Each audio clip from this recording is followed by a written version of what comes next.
Espero que estén bien. Buen día, Antonio. Buen día, Vanessa, ¿cómo estás? Gusto tenerte por acá.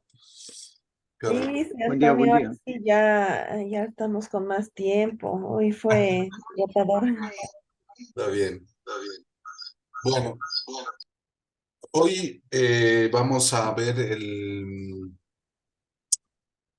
continuar con el cuadro que que habíamos desarrollado en el tercer taller, que es el cuadro de Canvas aplicado. Ahí sí pueden ver la pizarra. Vamos a continuar. Habíamos visto la anterior, habíamos visto lo que es la propuesta de valor, actividades clave, recursos clave, destinatarios y escenarios de actuación. Entonces ahora lo que vamos a ver hoy es el resto de casillas, completando así el cuadro y su desarrollo.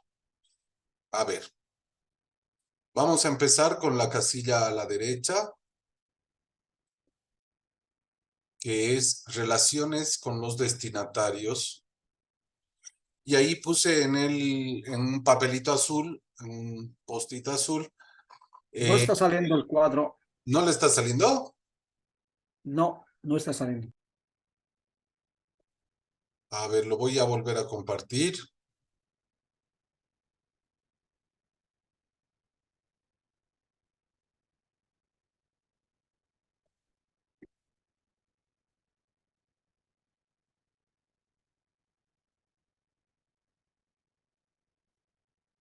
Sale el humo del cigarrillo. Ahora sí,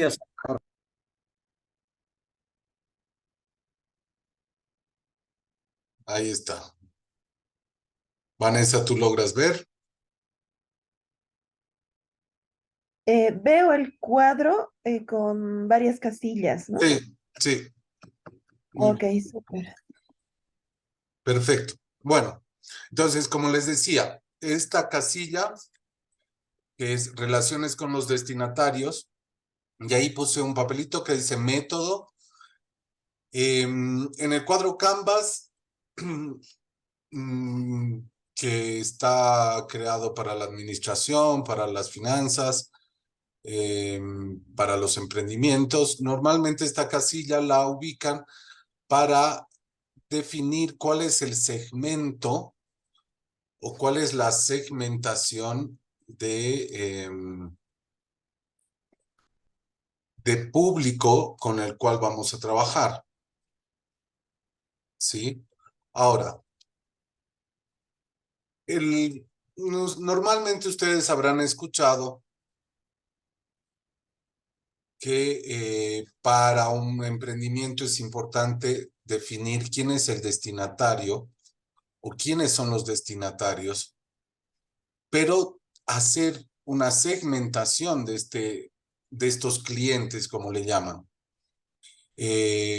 Ahora en los proyectos en general, en las convocatorias o cuando uno solicita financiamiento, les van a pedir de qué edad a qué edad son los destinatarios, va a haber preferencias por ciertos segmentos de la población a los cuales se atiende o a los cuales se enfoca un proyecto, la segmentación para grupos vulnerables, como se les llama, por ejemplo, niños, jóvenes, tercera edad, mujeres, etcétera. Todas esas segmentaciones son las que normalmente en un cuadro Canvas tradicional se colocan, pero es importante, más allá de colocar cuál es el segmento al cual me interesaría o no destinar mi proyecto, lo importante es saber también con qué metodología voy a trabajar o con qué método voy a trabajar con un grupo poblacional. Normalmente en el emprendedurismo cultural, en los emprendimientos culturales, no tenemos necesariamente una segmentación. Es un criterio que va a puntuar mucho para los financiamientos, pero sin embargo, cuando ustedes se dan cuenta, tienen una zona, un territorio en el cual van a trabajar, por lo tanto, una comunidad al entorno en el cual van a trabajar, se van a dar cuenta que tienen diversos segmentos a cuáles dirigirse. Por lo tanto, las metodologías van a cambiar. Entonces, es importante también saber qué capacidades tengo yo para desarrollar cierto tipo de capacidades. En ese sentido, por ejemplo, en el, en el emprendimiento, por ejemplo, de Balletísimo, ¿cuál sería un segmento al que ustedes quisieran alcanzar o al que ustedes quisieran llegar, un segmento de la población? Bueno, en nuestro caso dependería de la obra, ¿no? Que estamos presentando. Perfecto. Entonces depende de la obra con la que trabajan. Ahora, ¿solo trabajan obras? Mm, a ver. Porque también hacen formación. Sí, sí, sí. Perfecto. Entonces, esa formación, ¿cómo la organizan? Ya. Bueno, la formación, tenemos cursos para niños, para jóvenes y para adultos. Perfecto, Tenemos también para dos zonas, ¿no? Que no sé si también aplicaríamos en este caso. Tendríamos en la zona central, que sería más dirigido a clase media, y tenemos también arriba por la Buenos Aires, otra sala, que sería dirigido tal vez a, se podría decir, zona gremial, ¿no? De comercio informal, tal vez, ¿no? En tema de formación. Nos cuesta un poco en la zona de la Buenos Aires porque las personas no están tanto direccionadas al tema cultural, artísticos, podría decir, artístico más que todo. Cuesta bastante hacer publicidad porque más están con el tema del comercio informal. Eso hemos notado.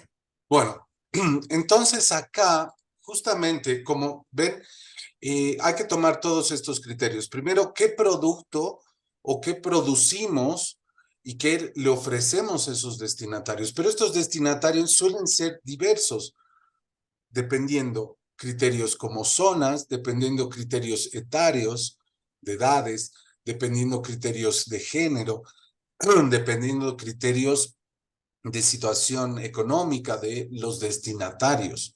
Entonces, esa segmentación que no va a ser una y no va a ser única, porque en un emprendimiento tenemos varios proyectos, tenemos que definir qué métodos, tanto desde nuestras capacidades como desde las cualidades de recepción de estos destinatarios. No es lo mismo, como dice Vanessa, trabajar con la zona céntrica, una zona central, como con una zona como la Buenos Aires. Son públicos, son destinatarios diferentes, eh, pero, y acá me parece algo que es muy importante, las metodologías deben corresponder. Y metodologías nos referimos a las relaciones con estos destinatarios. No todas las relaciones pueden ser hechas de la misma manera. ¿Cómo me relaciono con cada uno de estos públicos? Tanto para una obra, tanto para un proceso de formación, tanto para cualquier tipo de proyecto que yo proponga desde mi emprendimiento. Y cada proyecto tendrá que tener esa metodología particular. Entonces, si podemos hacer una breve sistematización, podríamos hablar de metodología para lo que los procesos de creación, para los procesos de formación y para procesos de todos los servicios artísticos perdón, procesos de servicios artísticos que ofrezcamos.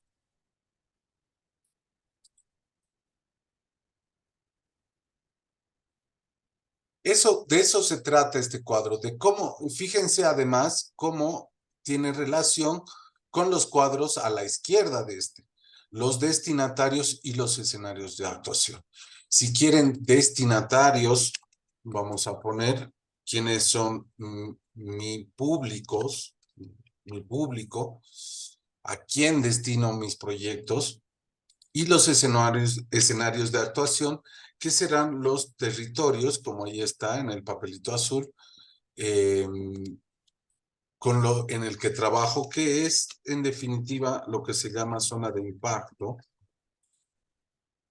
Estos cuadros van a estar en relación con los destinatarios y las relaciones que yo establezco. Ahí me voy a ir dando cuenta qué cosas funcionan en base a la observación y a la experiencia. Por ejemplo, si yo me relaciono de manera personal, si me relaciono boca a boca, si me relaciono por plataformas digitales, y ahí ustedes se darán cuenta cuáles son mis escenarios de actuación y cómo me relaciono con ellos, ¿sí? Cada proyecto tendrá sus particularidades, sus singularidades, llevando siempre a la especificidad de cada una de las iniciativas que yo me propongo. A ver, don Carlos, ¿qué dice usted? ¿Cuáles son los métodos que utiliza para trabajar con sus destinatarios de sus proyectos? Normalmente hemos trabajado nosotros en zona central y es algo fácil, ¿no? Ahora, como estamos un poquito alejados del centro, nos está costando, pero yo pienso que al pasar el tiempo, todo se va moviendo, acomodando y bueno, la gente va también moviéndose a otros espacios que no sean precisamente el centro. ¿Y ahí cuál es la metodología que maneja con ellos? ¿Alguna metodología? Yo he observado que, como dice Carlos, nosotros estábamos muy apoltronados y muy cómodos en el centro y ya habíamos fijado una estrategia de trabajo y bueno, la repetíamos todo el tiempo. Al venirnos a una zona que queda ya unos 20 o 25 minutos de donde estábamos, desplazarnos a un barrio, porque no es tanto un barrio periférico, no queda en la periferia. Estamos todavía dentro del plano urbano entre sexto y séptimo año. Entonces, como tú decías, diferentes, con intereses diferentes, son gente que trabaja en diferentes lugares y llegan a sus casas, son casas dormitorio, por decir. Llegan a dormir porque no pueden hacer el traslado de trabajar mediodía, venir a su casa a almorzar, juntarse con la familia, volver a salir. No, es una sola salida y una sola regresada, como nosotros hacíamos. Nos íbamos a 7 de la mañana y volvíamos 10 de la noche, 11 de la noche a nuestra casa. Entonces, esa gente, por el hecho de no estar presentes, los adultos que trabajan, la gente que está en etapa de producir, a veces no se enteran lo que hay en el barrio. Y son esos los que nos interesan. Nos interesan, por supuesto, trabajar con niños y jóvenes, pero ellos están bajo la tuición de sus padres, que son los que tienen que saber lo que el mercado local les ofrece. Y a veces ellos están ignorando eso. Entonces, nosotros recién estamos despertando a mirar cómo tendríamos que trabajar con ese estamento de padres, con esa gente, cómo llegar a esos destinatarios y hacerles enterar. Ellos están con un poquito de, sí, con un poco de noticia de boca a boca, ¿no? O están los Uriartes ahora en el barrio, hay que ir donde los Uriartes, he visto su letrero ahí, ¿será que es una sucursal? ¿Será que se han ido allá? Entonces, a veces vienen por esa noticia. Entonces, pasan por aquí y miran y se detienen. ¿Están ustedes aquí? ¿Son una sucursal? ¿Son los Uriartes? O sea, nos han conocido por otras bocas, por otras... Y bueno, entonces están despertando, recién se están dando cuenta que somos nosotros los que estamos aquí y recién están valorando, digamos. Entonces, recién nosotros también nos estamos conociendo mutuamente. Claro, perfecto.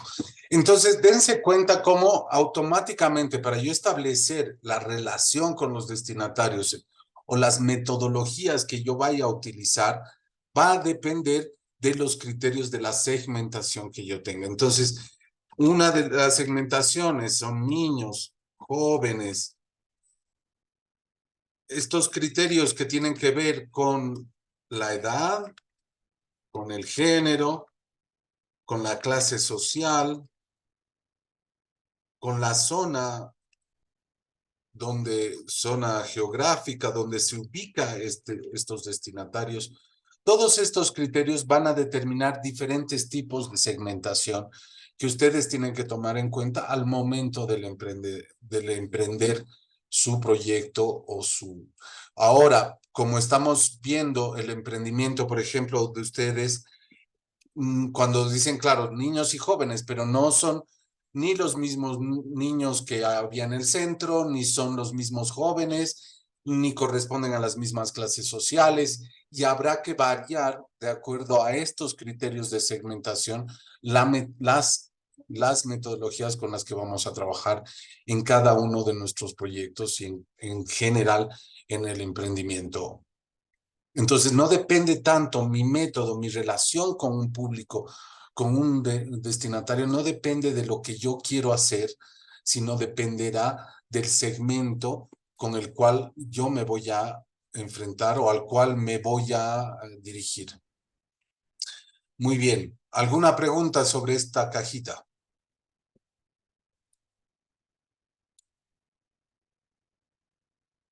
Bueno, pasamos entonces a la siguiente.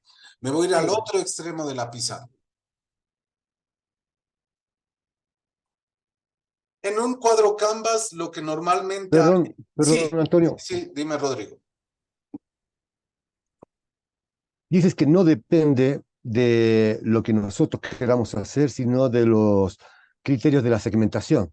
Sí, o sea, lo va a Te entiendo en condicionar. eso en la parte de la formación y los servicios artísticos que quieras realizar, pero en el proceso de creación de montajes teatrales es más subjetivo, depende del interés tuyo, de lo que quieres crear regularmente, ¿no? Claro, totalmente. O sea, igual partimos todo el emprendimiento que nosotros realizamos, parte de una propuesta de valor, un ADN. Ese ADN es nuestra elección, ese ADN, esa esencia, ese aporte, esa filosofía, etcétera. Todos esos puntos son nuestras decisiones según lo que queremos hacer, según lo que nosotros hemos visibilizado y proyectado en el futuro. Pero cuando ya empezamos a aterrizar nuestra propuesta de valor, nos damos cuenta que, bueno, decidimos trabajar con cierto tipo de población, pero si se habrán dado cuenta, esa población no es única. Oh, sí, claro. Por ejemplo, si yo decido hacer obras de teatro para niños, pero mi emprendimiento tiene una población que no solo son niños o que son niños de ciertas zonas, en tu caso, por ejemplo, en Campo Lindo, una zona rural, entonces no van a asistir solo los niños, sino también los padres. Si yo quiero dar formación, solo voy a darle a ciertos niños, pero digo, hay niños, pero en esta población hay más jóvenes. Mi rango etario, mi segmentación no será de 5 a 10 años, tal vez será de 10 a 18, porque trabajo con unidades educativas. Entonces, por todo eso, esos elementos que hemos ido como desmembrando, desmenuzando, desde que hemos planteado nuestra propuesta de valor, nos vamos encontrando con que hay diferentes segmentos. Entonces, esos segmentos me van a condicionar las metodologías que yo trabaje. Ahora, pues posiblemente diga, no, yo no voy a trabajar con mayores de 30, entre 30 y 45, no me interesa. Entonces, los quito de la segmentación para que se acomoden a mi metodología. Puede ser una opción, pero también puede ser que mi zona, mi barrio, lo que sea, mi entorno inmediato, tenga una población única de 30 a 45 años. Entonces, si digo, quiero trabajar con ellos igualmente porque es mi zona de impacto, porque es mi entorno inmediato, entonces tendré que buscar las metodologías que se acomoden o que puedan vincularme con ese segmento, con esa segmentación de público. Entiendo. Ahora, evidentemente está todo relacionado, está relacionado con la propuesta de valor, con a quienes nos destinamos y encontrar metodologías que sean singulares, que sean particulares, porque esas van a ser las que atraigan, en definitiva, o que comprometan a los destinatarios a trabajar con nosotros. Esas relaciones tienen que ver con la creatividad, también tienen que ver con todo lo que habíamos puesto en las actividades, qué tipo de herramientas utilizamos, y eso es lo que de alguna manera va a identificar a los destinatarios con el proyecto que yo esté haciendo. Muy bien. Entonces, ahora sí nos vamos al cuadro del otro lado, que es el cuadro de la izquierda, que dice alianzas clave. Normalmente en un cuadro Canvas tradicional van a haber socios, la palabra socios, ¿no? Socios del proyecto, socios del emprendimiento. ¿Quiénes son los socios? ¿Quiénes son los que participan? En definitiva, en esta caja lo que nos interesa llenar es cómo se dan o cómo se propician la colaboración y la cooperación de nuestro emprendimiento. ¿Quiénes hacen parte o son potencialmente, podrían ser parte colaborativa de nuestro proyecto, dependiendo obviamente de las áreas de trabajo donde yo desarrollo mi emprendimiento? Buscar, y acá es importante, no se trata de buscar financiadores, se trata de buscar alianzas. Cuando hablamos de emprendimiento es muy importante entender que para gestionar un emprendimiento no solo se necesitan recursos económicos, se necesitan todo tipo de recursos. Y eso ya lo vieron en el taller anterior cuando hicimos el diamante de Porter. Cuando hablábamos de alianzas o de instituciones o de cuando hablábamos del globito que decía oportunidades, ahí van a estar las alianzas clave. No solo quienes potencialmente nos puedan financiar también, pero también hay que ver quiénes son, en qué áreas necesitamos colaboración y quiénes potencialmente podrían colaborar en esas áreas. Por ejemplo, si normalmente en todo emprendimiento, si se han dado cuenta, hay un componente, perdón, hay un componente que es la formación artística.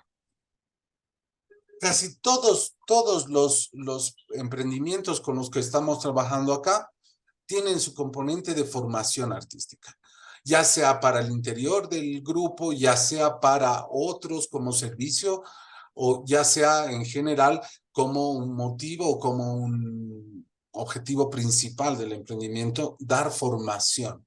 Bueno, ese es un área de trabajo. Trabajamos en la formación.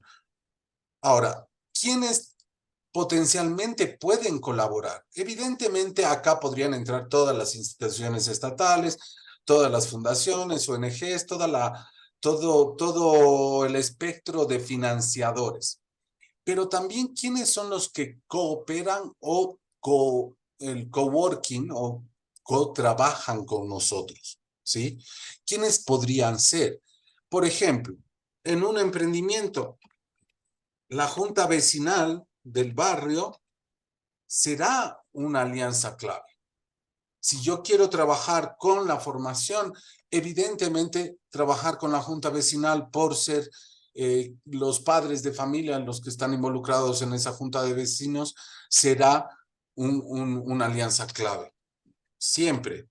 Bueno, puede ser que en alguna zona, como por ejemplo nosotros, como el búnker acá está en una zona donde la junta de vecinos brilla por su ausencia y es una zona sobre todo comercial, pues es muy poco lo que podamos hacer, digamos, con las juntas de vecinos.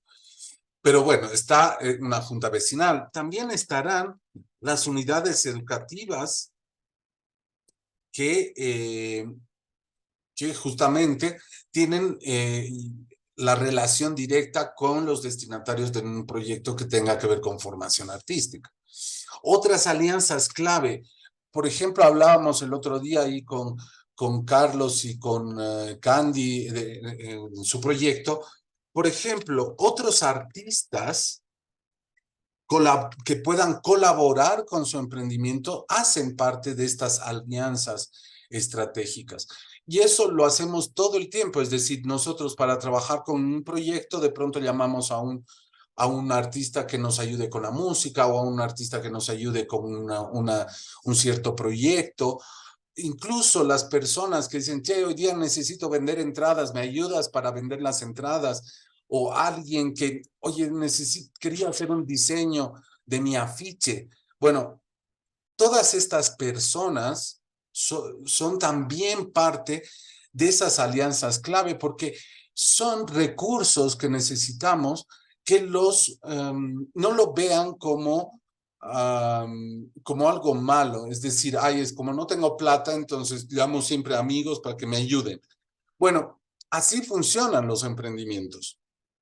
Y se valoriza o se monetiza, si quiere, el pago a esas personas de otras maneras. A veces son intercambios de servicios, a veces son intercambios de bienes, a veces son la misma convivencia o el mismo ser parte del emprendimiento. Es una forma de hacer que existan este tipo de colaboradores o este tipo de cooperaciones. Y eso es gestionar, es decir, necesito ciertas cosas para lo cual voy a buscar ciertas alianzas que me lo permitan tener, no necesariamente en términos económicos, sino también en términos materiales y en términos de recursos. Entonces, todas estas alianzas nos sirven para entender cómo se organiza y cómo se esquematiza nuestro emprendimiento en función de encontrar todo tipo de opciones para gestionar nuestros proyectos, ¿sí? Necesito, por ejemplo, ustedes casi todos son emprendimientos. Otros emprendimientos serán también aliados, socios. Es muy común, y acá es donde voy a poner un papelito en rojo.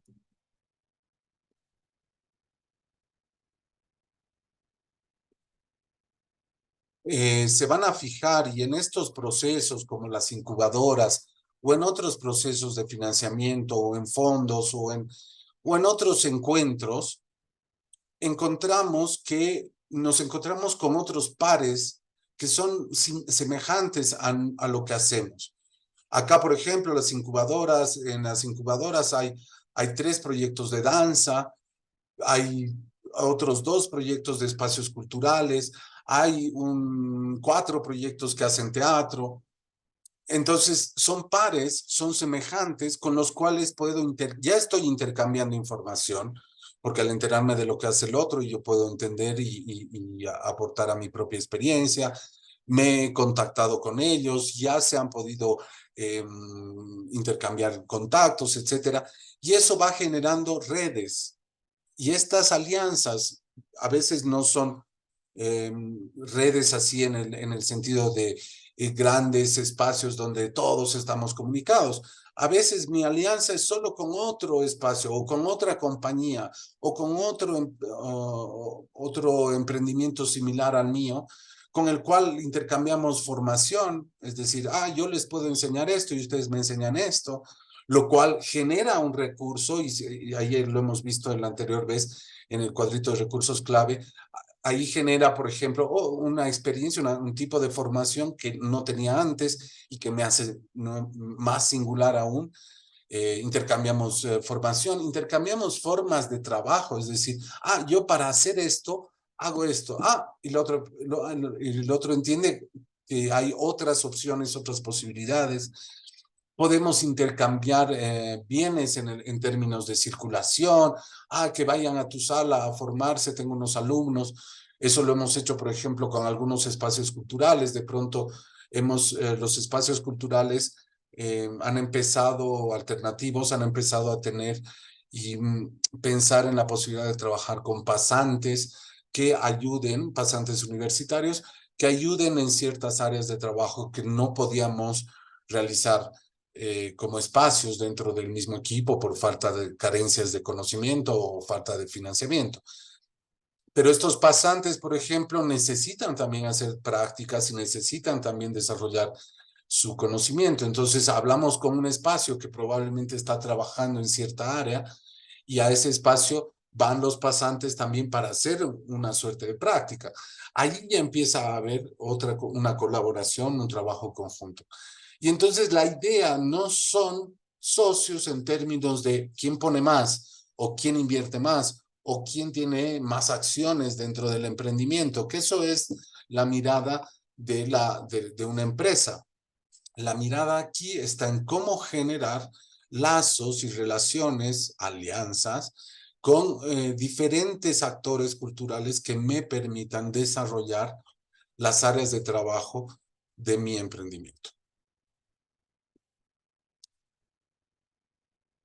Dicho eso, ¿alguna pregunta o algún comentario?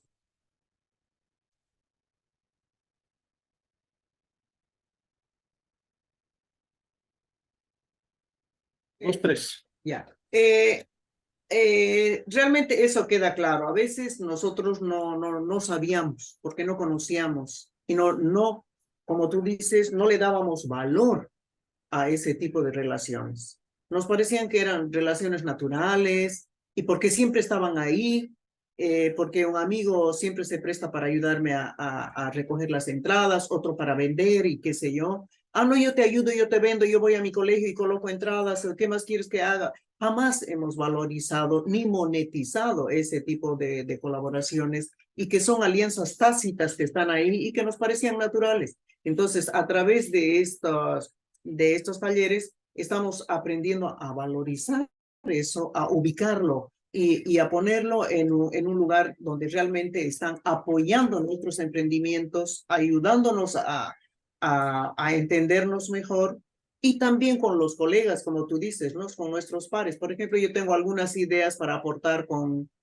con los chicos de la compañía, que me encantaría comunicarme con ellos para yo transmitirles mi experiencia y a ver si algo de eso les sirve a ellos al saber las cosas que ellos están atravesando y que, bueno, que probablemente les interese, ¿no? Eso, Antonio.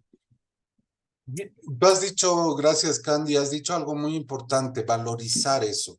Y cuando hablamos de valorizar, no solo decir, bueno, qué importante, gracias por el apoyo que nos dan.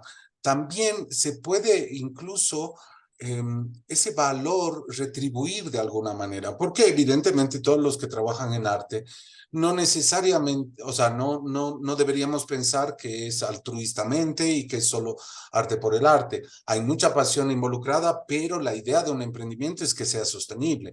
Por lo tanto, hay una economía que generar. Ahora, ¿cómo yo retribuyo, por ejemplo, el trabajo que estos aliados, que estos artistas o que estos colaboradores eventuales hacen con nosotros? ¿Cómo lo retribuyo? Y ahí al yo ponerlo como parte de mi estructura, como emprendimiento, es decir, por ejemplo, entre comillas voy a poner los amigos del búnker. Bueno, los amigos del búnker son son alianzas que nosotros hemos logrado con ciertas personas que nos proporcionan servicios, trabajos, apoyo, etcétera, tiempo y esfuerzo para desarrollar nuestro emprendimiento. Entonces, al ponerlo en el plano, en el mapa, también tenemos que ver cómo eso se retribuye, que también puede ser una retribución simbólica, es decir, la típica de, ya, ok, tú me vendes entrada y puedes entrar a ver el espectáculo sin pagar. Alguna vez lo hemos hecho. O, por ejemplo, si tú me ayudas con el diseño, te doy 3 invitaciones o te doy un mes gratis de clases de danza. Lo que fuere. Todos esos retribuciones que parecen, sí, naturales, como dices, o bastante elementales, le otorgan un valor, no solo una valorización como hecho, sino un valor simbólico. Y ese valor simbólico, en definitiva, también se puede convertir en valor monetario al momento de hacer un presupuesto, por ejemplo. ¿Por qué? Y eso no sé si lo han visto en los talleres o no lo han podido llegar a ver a detalle, y eso lo vamos a ver un poco conmigo. Pero al hacer un presupuesto, nosotros pedimos, o hay una parte que sí o sí tengo que pagarla. Pero hay otra parte que yo la puedo monetizar. Por ejemplo, este caso, tengo un amigo que va a vender entradas. Pongo el ítem de vendedor de entradas que tiene un valor económico, pero que yo sé que lo voy a retribuir de otra manera. Y eso entonces se vuelve mi contraparte, se vuelve mi aporte como emprendedor, como inversor dentro del emprendimiento. Estoy poniendo algo, voy a poner algo porque voy a dar clases a cambio de que la persona venda las entradas. Ok, pero ese valor simbólico que para él es lo que espera recibir y está bien y está de acuerdo, tiene su valor en tanto inversión, en tanto yo aporte como emprendedor propio. Y eso se coloca normalmente en los presupuestos. Y eso va a ser importante ante otros financiadores, ante otras personas que quieran auspiciar o que quieran aportar financieramente. Ok, yo estoy poniendo al amigo que hace el diseño, el amigo que atiende la boletería, estoy poniendo a mi amiga o a mi hermano o a mi no sé quién que me va a hacer la asistencia, estoy poniendo a un amigo artista que está invitado para el espectáculo, y todas esas personas que yo de alguna manera les voy a pagar en términos simbólicos, con valor simbólico, también son en mi presupuesto se puede monetizar y puede ser mi aporte como socio ante otros potenciales socios, por ejemplo. ¿Alguna Sí. pregunta más? Dime, Candy. No, perfecto, claro, me encanta eso. Ya. ¿Alguna pregunta, alguna opinión, comentario?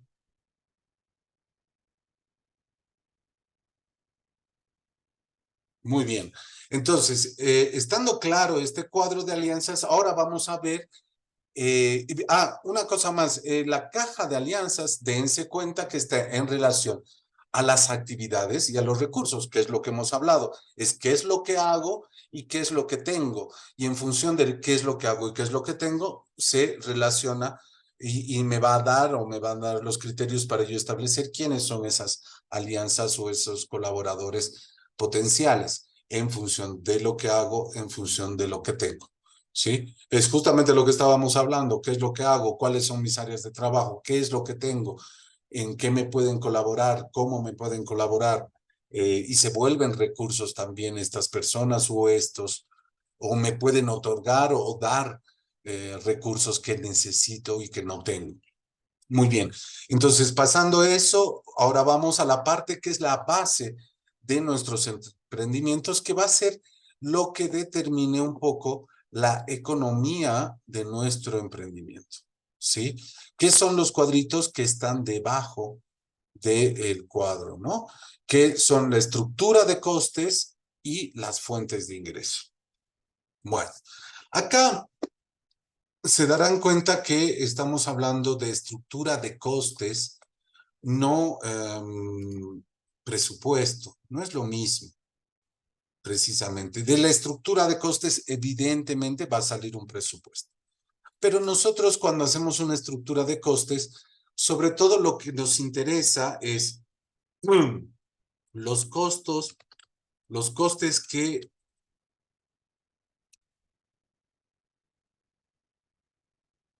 son variables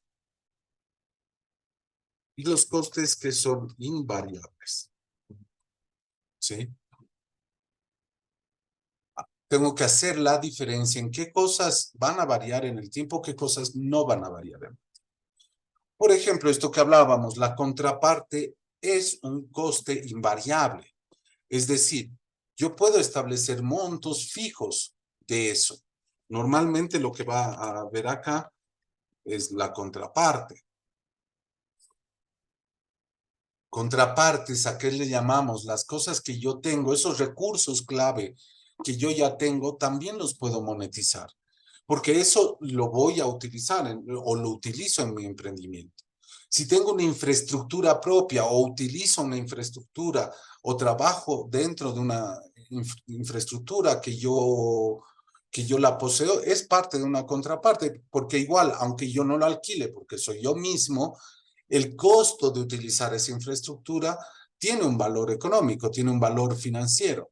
Entonces será invariable porque yo lo establezco como parte que no va a variar en el tiempo, ¿sí? Otros costos invariables serán, si es que no es propia, serán los alquileres. Otras tipo de costes invariables serán, por ejemplo, salarios o, o pagos, digamos, concretos que se hagan a ciertas personas o que se tengan que hacer a ciertas personas. Por el otro lado tenemos costes variables que obviamente esto tendrán que ver con alimentación, por ejemplo, que tengan que ver con alojamientos, transporte, comunicaciones, etcétera, que varían de acuerdo a lo que necesitemos en el momento, a lo que gastemos en ese momento, a lo que el mercado varíe en sus precios, etcétera, etcétera, ¿sí? Ahora, esto es importante, sobre todo una estructura de costes me sirve para entender qué cosas sí o sí debo pagar con dinero y qué cosas no. Es decir, qué cosas las puedo conseguir de diferente manera, con intercambio de servicios, con intercambio de bienes, etcétera. ¿Sí? Eso obviamente está ligado a los recursos clave, es decir, qué cosas tengo ya y que serán costos invariables, costes que pertenezcan al grupo de los invariables, y los costes variables que tendrán que ver con los costes que también tengo que pagar sí o sí. Entonces acá vamos a tener, por otro lado,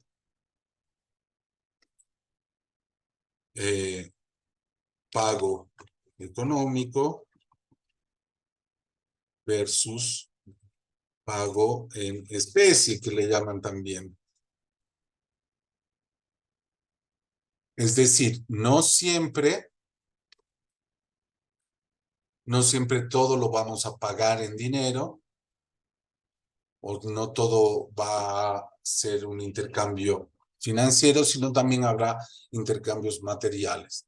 Y en esta estructura pondré ahí todos los elementos que yo sé que voy a gastar en este proceso o en el emprendimiento. ¿Qué gastos hago siempre?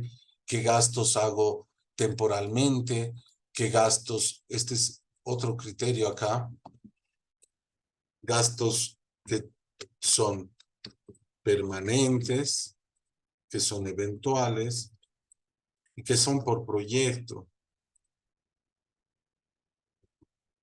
Bueno, toda esta sistematización es importante que la hagan porque de aquí saldrá, obviamente, tanto el presupuesto general de su emprendimiento anual como el emprendimiento o como de cada uno de los proyectos particulares que yo realizo.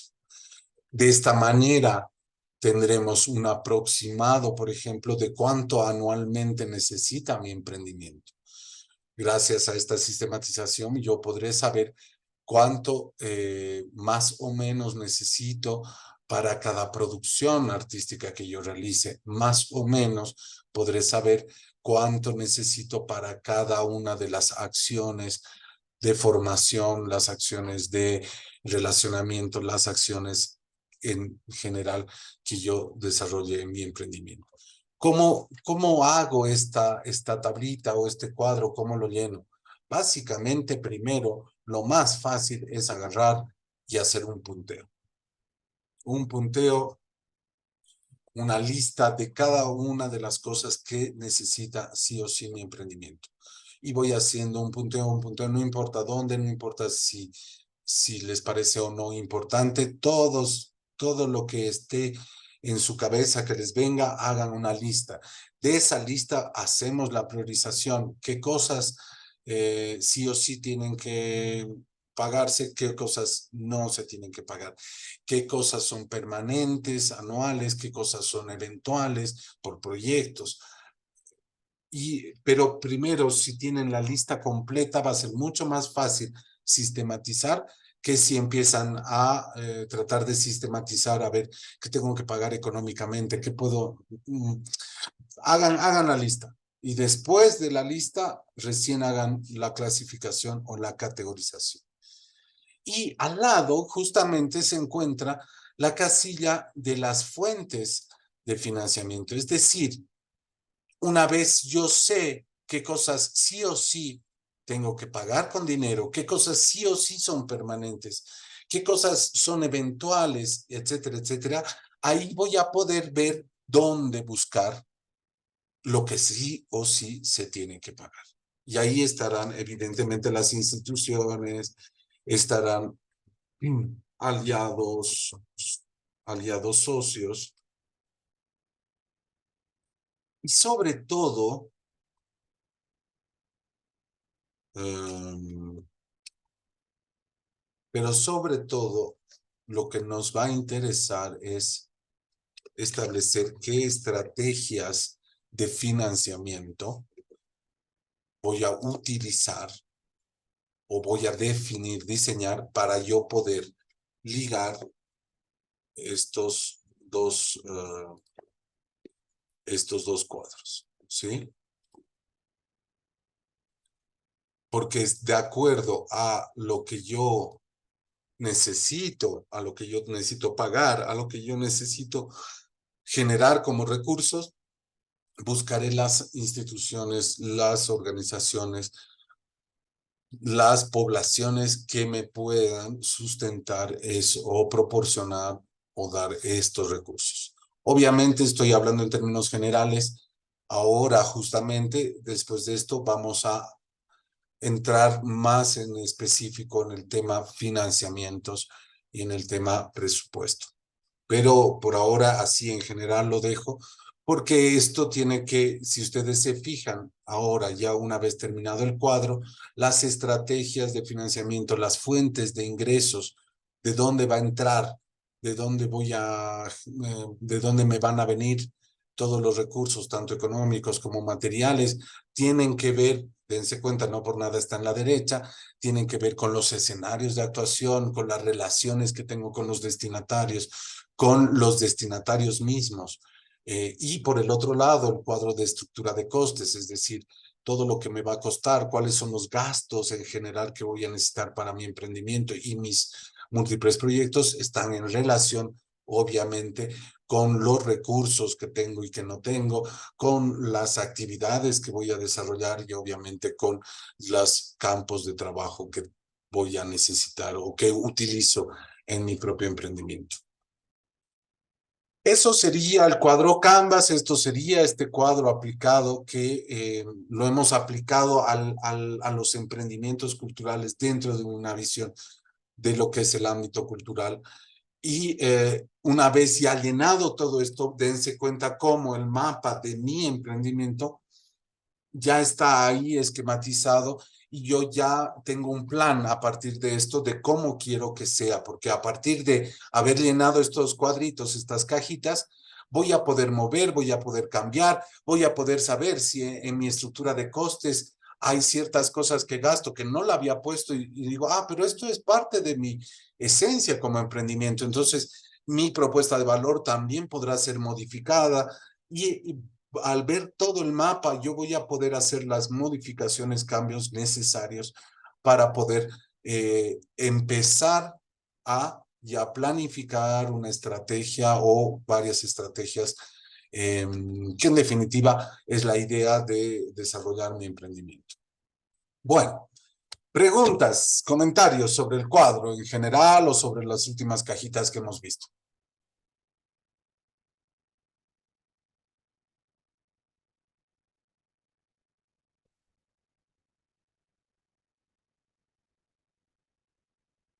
Si alguien quiere escribir alguna notita y ponerla ahí dentro de la pizarra. Eso les gusta, llenar la pizarra. Si no hay dudas, si no hay preguntas sobre el cuadro, pasamos al tema de financiamiento.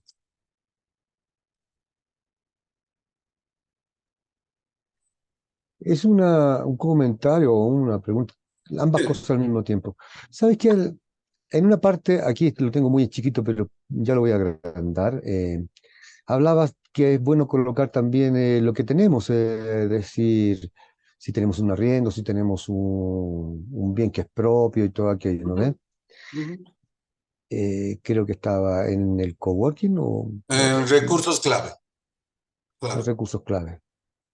Bueno, la pregunta es la siguiente, Antonio. Mira, en un proyecto que te permite, que te pide que tú coloques tu contraparte, en algún momento yo coloqué el que tenemos esto de que tenemos nuestro espacio propio, Ujú. y lo coloqué lo que valía el espacio propio según la evaluación que ha hecho algún personaje de bancario y todo al respecto. Y me llaman para decirme que lo quite, que Ujú. no es apropiado que lo coloque. Y digo, ¿por qué? Si es mi aporte, tengo un montón de recursos ahí que está puesto. Bueno, Claro. no sé, esa era mi pregunta. ¿Por qué a veces es bueno y a veces no es bueno? No es que sea bueno o es malo, o sea, no sé qué institución te habrá dicho. Cocoart, Cocoart. Ya, es una tontería. Bueno, evidentemente no es una cuestión de bueno o malo, pero eh, cuando yo voy a poner eso como una contraparte, no pongo el valor de la infraestructura o eh, el costo de la infraestructura. O sea, si mi casa vale $60,000, no pongo, estoy poniendo $60,000. ¿Qué es el recurso clave en un emprendimiento? El recurso es el uso de la infraestructura, no la infraestructura en sí misma. Tú cuando pides, por ejemplo, un presupuesto para cuando necesitas hacer una fiesta, por decir algo, y vas a un salón, ellos no te van a decir el costo de mi infraestructura son $70,000, te van a decir el alquiler. Y el alquiler tiene que ver con el funcionamiento. Entonces, lo que se pone como contraparte es el funcionamiento de la infraestructura, lo que cuesta esa infraestructura. Entonces, lo más lógico poner es, yo necesito recurso, necesito una infraestructura para desarrollar este emprendimiento. Esta infraestructura, el alquiler de una infraestructura cuesta tanto, pero yo lo voy a poner el alquiler, ustedes no. Es eso lo que se pone como contraparte. Como es mía, yo le estoy poniendo, o sea, yo estoy haciendo que ese gasto no exista o no sea necesario pagar con dinero, sino como yo lo tengo, yo lo estoy poniendo como parte, como mi parte. Y eso sí, no es que esté bien o que esté mal, eso es una contraparte. ¿Sí? Así como, por ejemplo, eh, para yo en un proyecto, si yo pongo en mi presupuesto el ítem de coordinación general o de dirección general, tiene que haber en todo proyecto una coordinación general, una dirección. Pero como lo que yo le estoy pidiendo a un financiador o a un posible auspiciador, un cierto monto, que sí o sí me pague los pasajes, porque eso sí tiene que ser clave, es decir, dentro de mi estructura de costes, lo que sí o sí tengo que pagar es los pasajes. Ahora, mi sueldo como director o como coordinador, por ahí no lo necesito pagar. Ok, entonces entra dentro de lo no pagable, ¿no? Del pago en especie. Pero si es mi sueldo, si yo voy a ser el que coordina este emprendimiento, yo pongo mi sueldo como contraparte, porque ellos no lo van a tener que pagar. Es una contraparte. No es que sea ni bueno ni malo, bien o mal visto. Es una contraparte. Hay un trabajo que se está haciendo y que se tiene que pagar, pero en este caso lo estoy poniendo como una contraparte porque lo que me interesa es que me paguen sí o sí los pasajes, la alimentación y el transporte, por decir algo. ¿Se entiende? Sí, está bien, Antonio, sí se entiende.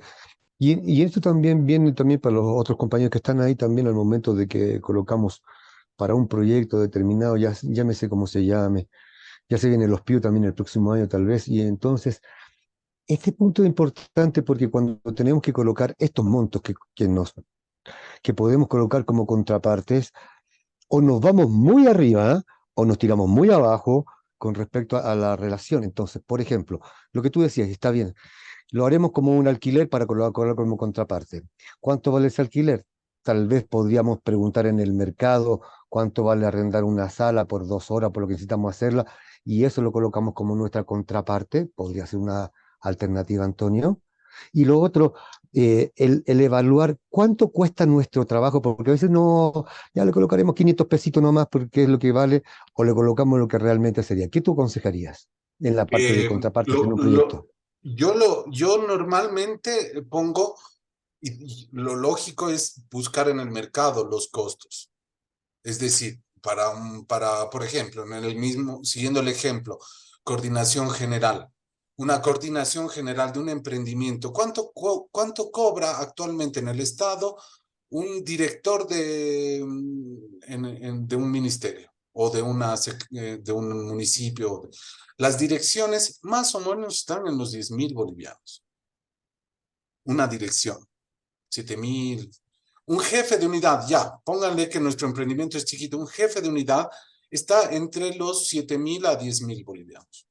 Pero pongámosle el mínimo, 7.000. Como un coordinador general de un emprendimiento que tiene todo lo que nuestros emprendimientos tienen, debería, por el trabajo que hace, cobrar por lo menos unos 7.000 bolivianos. Eso es lo que yo podría. Ahora, ahí está la evaluación del presupuesto en general. ¿Cuándo? Aquí lo que no encuentro es gráficos, pero bueno, lo que, a ver, déjenme ver si tengo la posibilidad de, no, no tengo, ya. Lo que hay que evaluar es que una contraparte, es decir, cuando yo voy, por ejemplo, a un FOCUART, cuando yo voy a un fondo concursable o lo que fuere que me pide una convocatoria en un presupuesto, no debería superar, es decir, lo que me van a financiar, si es muy pequeño en comparación a lo que me cuesta el presupuesto. Por ejemplo, si mi presupuesto general son 100.000 bolivianos y el fondo concursable solo dan 5.000 bolivianos, si es muy pequeño el porcentaje en comparación si es muy pequeño el porcentaje que me van a financiar en comparación al general, al presupuesto general, van a alegar que no necesita este proyecto de ese financiamiento. Pero ya lo tienen. Entonces, o por un lado, no necesitan nuestro financiamiento o están inflando demasiado. Y entonces, para lo que están pidiendo, este presupuesto o este financiamiento no va a afectar en nada, no va a impactar en nada, por lo tanto, no es necesario que lo tenga. Si mi porcentaje o lo que yo estoy pidiendo que me financien es muy grande en comparación a mi presupuesto general, en vez de que sea mi presupuesto general, si lo pongo en 10.000 bolivianos y ellos van a financiar 5.000 bolivianos, o sea, el 50%, van a decir, o sea que si nosotros, si no lo financiamos, este proyecto no se va a poder hacer, entonces no es viable. Entonces hay que equilibrar. Un equilibrio normalmente está entre el rango del 70 al 60% de financiamiento propio y un 30 a 40% de financiamiento externo de mi proyecto. No sé si he respondido lo que... Sí, totalmente. Está súper.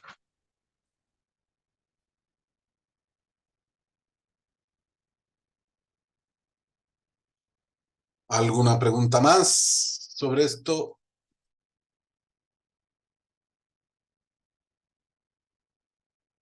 Bueno, voy a dejar de compartir. Esta cajita, igual esta caja está en el aula virtual y también hay dos gráficas con cajas con modelo de Canvas llenados. con algunos ejemplos que les había mostrado anteriormente, por si acaso. Bueno, dejo de compartir y ahora voy a compartir, espérense. No.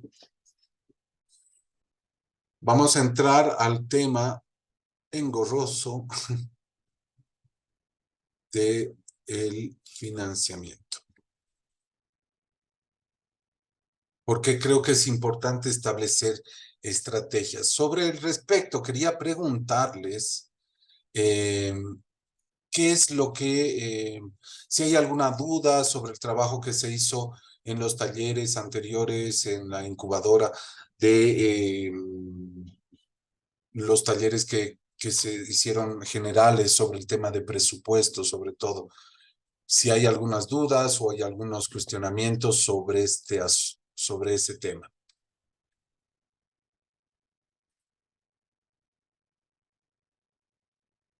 No. Bueno, muy bien. Perfecto. Ok, vamos a compartir ahora tema presupuesto.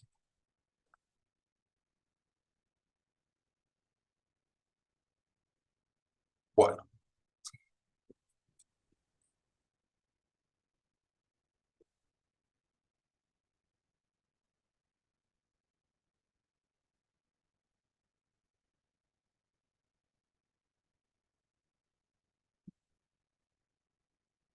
¿Pueden ver?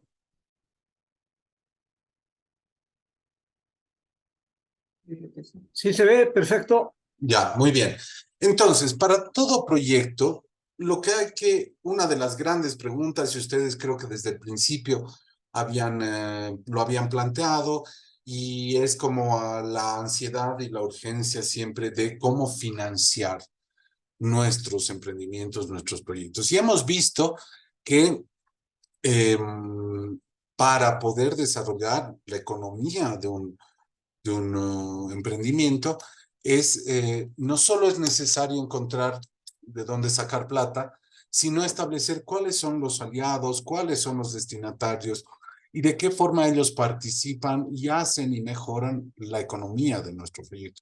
Cuando hablo de economía, tiene que ver con lo sostenible, la sustentabilidad y cómo el flujo, la circulación, no solo de dinero, sino de productividad, se genera dentro de nuestro emprendimiento. Pero evidentemente esa productividad necesita de un aporte o de un ingreso económico, financiero, monetario, si se quiere.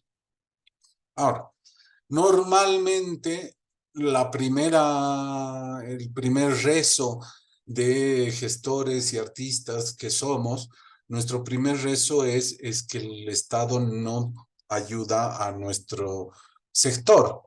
Ya, ese es evidentemente uno de de nuestras fuentes de ingreso, ¿sí? Obviamente los financiamientos deberían provenir de recursos públicos. Cuando hablamos de recursos públicos, hablamos de todo el aparato institucional del Estado. ¿Qué significa eso? Un gobierno central, un gobierno, el ejecutivo, que en el caso del sector cultural, obviamente la casa o la cabeza del sector será el Ministerio de Culturas. Sin embargo, hay otros ministerios que también podrían aportar indirecta o directamente al sector. Están los gobiernos departamentales a través de sus secretarías de culturas, casi todas son secretarías, salvo hay una que se ha vuelto dirección, que es Santa Cruz, por ejemplo, pero las demás son secretarías. Y en el caso de Cochabamba, la Secretaría de Culturas es autónoma, no hace parte del gobierno municipal, aunque tiene relación con por presupuestaria. Pero en general hay en todo lado, en todos los departamentos, en todas las ciudades capitales, y en todas las ciudades en realidad debiera haber por ley una Secretaría de Culturas. Estamos hablando de gobiernos departamentales y gobiernos municipales y todas las empresas que son autónomas, nacionales, descentralizadas, etcétera, ¿no? Estamos hablando de recursos públicos, también son Entel, también son podrían ser BOA, podría ser todas las instituciones que sean estatales, que sean parte del sector público, aunque fueren descentralizadas o autónomas. Una de las fuentes de ingresos serán los recursos públicos, pero no son los únicos. Otra son los recursos privados. Y aquí tenemos todo lo que lo que normalmente llamamos auspicios, ¿sí? Que son todo el empresariado privado, todas las fundaciones, todas las unidades educativas privadas, evidentemente, y todos los individuos o personas que puedan aportar algún tipo de recurso financiero. Entre estos también están las ONGs y todas las instituciones que puedan otorgar algún tipo de recurso económico desde el sector privado, no desde el sector estatal. O sea, la otra cara de la tortilla, ¿sí? Ahora, normalmente, cuando tenemos un emprendimiento, buscamos, y ya ustedes lo hacen, buscamos este tipo de financiadores, ya sea un fondo concursable del Estado, o ya sea algún auspicio, o ya sea alguna relación con alguien que pueda otorgarnos. Pero no son las únicas fuentes de posibles ingresos. Hay los recursos de cooperación que en definitiva, aunque ya no son tantos en nuestro país, existen todavía organizaciones internacionales que aportan y que pueden aportar. Desde organizaciones que están fuera, en el exterior, como la UNESCO o como las Naciones Unidas o como UNICEF, o u otras instituciones que sean más locales en otros países, o como agencias que estén en nuestro territorio, agencias de cooperación como la española, como la francesa, que son las que más o menos funcionan en nuestro país actualmente, o a través de las representaciones diplomáticas de otros países, como son las embajadas. Las mismas embajadas pueden erogar cierto tipo de recurso financiero para como fuente de financiamiento de nuestros emprendimientos. Entonces tenemos el Estado, tenemos lo privado, el sector público, el sector privado y el sector internacional o de cooperación. Ahora, también dentro de esto, como fuente de financiamiento, nosotros tenemos algo que se utiliza muy poco en Bolivia, pero que es una fuente de financiamiento muy usual en otros países, que es el crowdfunding. ¿Qué es el crowdfunding? Es la búsqueda de fondos, básicamente en la traducción literal de esto. Y de lo que se trata es y esto ha surgido sobre todo, no diríamos desde el invento del Internet, pero el Internet ha ayudado mucho. En el Internet nos permite relacionarnos con personas que no tengan ni el techo estatal, ni el techo de una organización o empresa privada, sino que sean simples mecenas, por así decirlo, donde yo me puedo contactar directamente con ellos, presentar mi emprendimiento y que ellos vayan aportando. Lo que nosotros vulgarmente llamamos los amigos ¿no? Los amigos de Campo Lindo, los amigos de la compañía, los amigos de cualquiera de nuestros emprendimientos, estos amigos que de pronto dicen, ya, yo te presto 1.000 bolivianos, o yo te los doy, o ya, yo te voy a poner tal cosa. Esto que hacemos de estos aportes, digamos, individuales, o pueden ser en algún caso colectivo, le llamamos o se llaman crowdfunding. Esta manera de recuperar recursos. Ahora, no son las únicas maneras, y ahí hay que tomar mano. ¿Por qué no es tan popularizado en Bolivia? Porque antes, por ejemplo, uno de los obstáculos que teníamos era que a través del Internet no se podían pagar directamente desde el exterior, mandar dinero directamente a una cuenta, o porque los mecanismos entre los bancos no eran los óptimos, o PayPal, por ejemplo, o estos mecanismos que permitían a la gente poder depositar, a la gente común, a alguien, un amigo o alguien que le interesa ayudarnos, pues no podía hacerlo desde el exterior. Ahora se puede, es más fácil. Y hay inclusive plataformas donde ustedes colocan su emprendimiento tal cual es, explicando cómo es, etcétera, y lo ponen en una plataforma que almacena una base de datos de muchos emprendimientos a nivel mundial. Pero la base de datos también abarca no solo emprendimientos, sino financiadores individuales y colectivos que están buscando financiar ciertos emprendimientos. Entonces, en estas plataformas, ustedes se entran ahí como entrar a un Airbnb. Y entonces colocan su emprendimiento y de tanto en tanto, dependiendo del emprendimiento, dependiendo quienes están cerca, quienes pueden ver lo que han propuesto en esta plataforma, pues les llegarán algunas propuestas de aporte o directamente el aporte a las cuentas, eh, a las cuentas bancarias que ustedes hayan puesto, y esa relación es como ir y mostrar su proyecto a diferentes lugares y que le vayan aportando y que vayan aportando de a poco individualmente varios financiadores. Es una manera también es una fuente de financiamiento. El mecenazgo también. El mecenazgo hago la diferencia porque el crowdfunding está más socializado a través del Internet. El mecenazgo pueden ser justamente estas fuentes de financiamiento que son personales, pero son más cercanas, requieren de presencialidad. Alguien, ¿no? Cuando yo empecé a hacer teatro, por ejemplo, los primeros mecenas que tuve fueron mis padres, seguramente, o mis parientes, ¿no? Ah, estoy haciendo esto, ya yo te doy 200 bolivianos o yo te presto 500, y después son los amigos de la familia, o hay alguien que le interesa mi emprendimiento, entonces nos puede dar 1000 bolivianos como un regalo, y así, ¿no? Y después nos encontramos con el diputado tantos que nos puede apoyar, o el embajador no sé cuántos, o el tal sitio. Bueno, estas personas que, digámoslo entre comillas, altruistamente, aportan o pueden aportar a nuestro emprendimiento, se llama mecenazgo, ¿no? Es un mecenas. Básicamente estos auspiciadores personales. Ahora, evidentemente, estas son fuentes de financiamiento.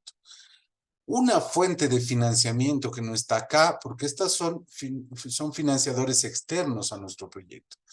Pero nuestro proyecto o nuestro emprendimiento tiene destinatarios, y eso ya lo habíamos hablado en el cuadro anterior. Estos destinatarios es también o son también una fuente de financiamiento. No necesariamente, y en la mayoría de los casos que tenemos acá y que de los que ustedes han planteado, los destinatarios tienen bajos recursos normalmente por el objetivo y la filosofía que tienen nuestros emprendimientos. Entonces, siempre tenemos que pensar que esa fuente de financiamiento no es la principal, no va a ser la principal, porque además, dentro del ámbito cultural, el tema del mercado, como así le llaman los emprendedores tradicionales, el mercado es muy variable. Por lo tanto, al ser muy variable, no garantiza que el ingreso de dinero sea fluido y constante, y por lo tanto hace peligrar la sostenibilidad de nuestro proyecto, si es que ese fuera el principal o la principal fuente de financiamiento. De lo que se trata es de buscar múltiples fuentes de financiamiento que permitan a nuestro proyecto, a nuestro emprendimiento, ser sostenible. Y acá hay que, si bien hemos visto estas categorías o estos grandes grupos de fuentes de financiamiento, que después vamos ahora a ver qué hago yo para un poco establecer ciertas estrategias de financiamiento, tengo que ver también de manera creativa qué cosas de las que hago y qué cosas de los recursos que tengo puedo yo utilizar como forma de establecer qué fuente de financiamiento es la mejor para mí. Por ejemplo, hay una cosa que desde el ámbito cultural yo nunca lo he visto, al menos en Bolivia. Pero, por ejemplo, una de las formas de financiamiento dentro del ámbito político y es muy común hacerlo, es, por ejemplo, organizar almuerzos o cenas con los candidatos a cierto cargo en las próximas elecciones. Entonces, una de las cosas que se hace para recaudar fondos para las campañas políticas es hacer estos eventos, ya sea una cena, y en la cena, por ejemplo, cobrar el plato, en vez de cobrarlo, el plato que te cuesta en un restaurante 50 bolivianos, a los que van a participar de ese evento se les cobra el cubierto a 200 bolivianos. Entonces, eso es a sabiendas de todos que es un aporte a la candidatura de la persona o del candidato en cuestión. Esas formas de financiamiento que son una suerte de mecenazgo, una suerte de crowdfunding, fuentes alternativas de financiamiento, son las que también como emprendimientos debemos encontrar, debemos buscar. Porque por justamente las múltiples necesidades que tenemos. No todos los proyectos podrán ser financiados por un fondo concursable, porque además depende de si logramos o no el recurso.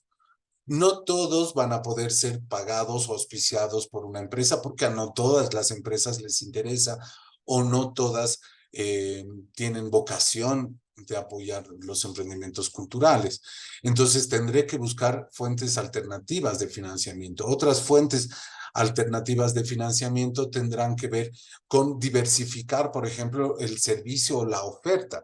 Ok, yo doy clases por ejemplo, yo doy clases permanentes de teatro en mi espacio, pero aparte de darles clases, pongo mi kiosco.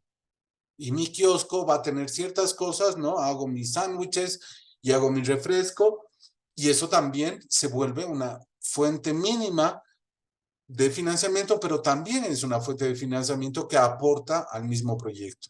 Y eso cada vez más se está viendo en nuestro ámbito, el hecho de diversificar estas fuentes, de darle valor agregado a nuestra oferta para que pueda ingresar más de otro tipo de recursos. Está mucho también el tema de lo que llaman el merchandising, ¿no?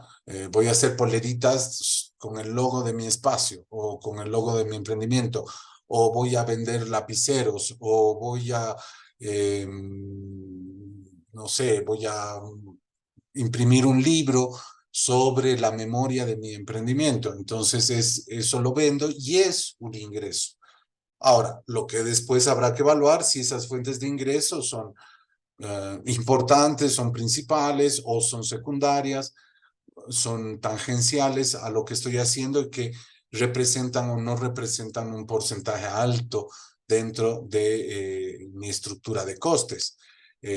Ahí habrá que evaluar y ahí ya tienen la matriz BCG, la de la vaquita con la estrella, con la interrogante, ahí establecerán bajo estos criterios cuáles son las fuentes de financiamiento primarias, principales, para poder financiar lo que yo necesito financiar.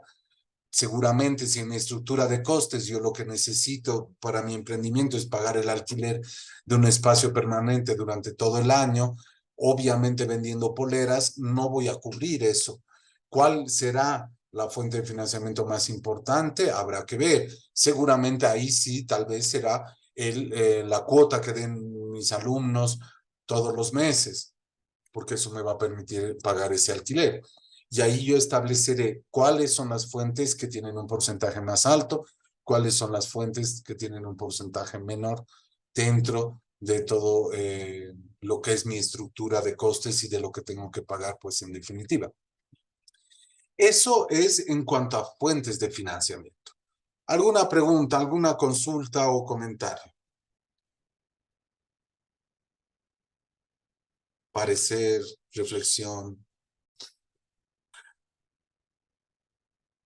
una señal de humo para saber si están ahí. Sí, sí. Estamos. Y estamos tan contentos y bueno, nos parece muy, muy interesante esto. Y como te vuelvo a decir, siempre nos abre la mente a pensar, pero si yo estaba haciendo, nosotros hacíamos siempre lo de las poleras, llaveros, hemos hecho llaveritos, hemos hecho stickers de la institución con el loguito para que las chicas pongan en sus mochilas, en sus tuppers, en todo lo que quieran, porque les gusta, tiene una bailarinita, en fin. Entonces, esas cosas también nos han dado ingresos. En el tiempo en que se podía, hemos hecho las filmaciones de las actuaciones y las poníamos en discos y las vendíamos, ¿no? Ahora ya eso no sirve porque los padres van con sus tremendos celulares y ya ellos hacen su filmación directamente. Pero nosotros hacíamos la filmación original con una buena compañía y la vendíamos, recuperábamos costos, pagábamos a la gente que trabajaba en esto y teníamos un ingreso. Entonces, nunca nos habíamos dado cuenta que todo eso entraba en todo el valor que tenemos que reconocer de nuestro emprendimiento, de nuestro trabajo. Nosotros intuitivamente y muy espontáneamente y de la manera más básica y primaria lo hacíamos, pero es tan importante conocer que todo eso tiene un valor y que hay que tomarlo en cuenta. Eso, Antonio. Sí, y sobre todo, a ver, por ejemplo, si bien ustedes, por ejemplo, cuando necesitan un cierto tipo de recurso, qué sé yo, a ver, hablamos de un espectáculo, necesitan una iluminación, un sonido, etcétera, y tienen un amigo que aporta dentro de un presupuesto, termina siendo en definitiva una fuente de financiamiento el tener estos recursos como aliados, porque ellos van a pagar un coste que de otra manera no lo podrían pagar. O sea, ¿quién tiene, no sé, muy pocas compañías en Bolivia de teatro, de danza, tienen para pagar un diseñador o un diseño de luz? No lo he visto, es muy, muy poco visto. Porque cuesta, porque un diseño ahorita debe estar en $700, $800, solo el diseño. Más o menos es así. ¿Y quién lo pagaría? Además, no hay muchos diseñadores de luz, de iluminación en Bolivia. Entonces, el hecho de tener un colaborador o una persona que trabaja con nosotros como aliado se convierte en fuente de financiamiento principal de ciertos recursos que necesitamos para nuestros proyectos. Yo creo que esas lógicas cambian un poco la perspectiva de esta idea de, es que necesito plata permanentemente, ¿no? Porque mal que mal, bien, o no sé si para bien o para mal, el Estado realmente en Bolivia responde muy poco al tema cultural, pero por más que salgamos a las calles, no creo que tengamos ni siquiera la suficiente gente para bloquear el ministerio o bloquear la Secretaría de Culturas o bloquear alguna institución y que nos den plata por eso. No, no va a existir. Entonces, yo prefiero pensar muy a lo pirata, decir, ok, la situación va a seguir así bajo este contexto económico. ¿Cómo generamos las mejores condiciones para estos emprendimientos? Esa es un poco la idea para mí el principio básico de organizar las fuentes de financiamiento. A ver, Adriana, Rodrigo, Evelyn, Vanessa, ¿qué piensan?